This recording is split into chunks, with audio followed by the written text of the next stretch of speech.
Well, sir, if anybody's going to be arrested, it should be this guy right here. The temperature was hovering at 0, and the wind was whipping down the street like a blade. I saw my neighbor, Mr. Henderson, who's 82 and walks with a heavy limp, struggling to push a heavy metal shovel through a massive drift of frozen slush at the end of his driveway. The city plow had just gone by, leaving a 3-foot wall of ice blocking his car. Before I could even grab my coat, the neighbor from the modern house across the street, a guy in his 30s who spends more time looking at his security cameras than talking to people, stepped onto his porch. He didn't offer to help. Instead, he pulled out his phone and started shouting, "Henderson, that slush is melting onto my property line.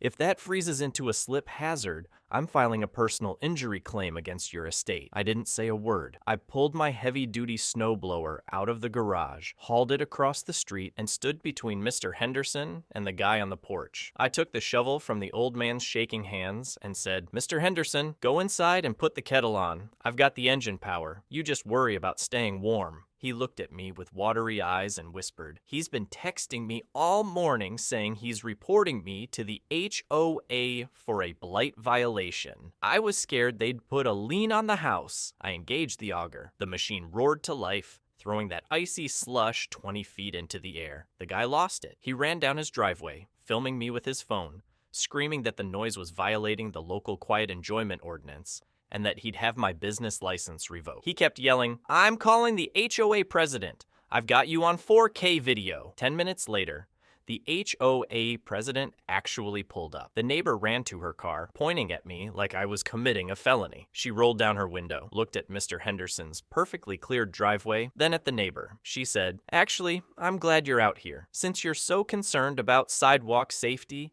I'll expect you to finish shoveling the rest of this block for the other seniors. If not, I'll be noting your lack of cooperation at the next board meeting." The neighbor turned bright red and retreated into his house so fast he almost slipped on his own porch. I finished the block, and as I was packing up, Mr. Henderson tried to hand me a $10 bill, probably all the cash he had. I pushed it back, gave him a pat on the shoulder, and told him the neighborhood is safer when we look out for each other. Some people use their voice to bully the vulnerable, but kindness is a force they can't stop. If you believe we should protect our elders, drop a snowflake in the comments and subscribe. Tell me, what's the weather like where you're watching from?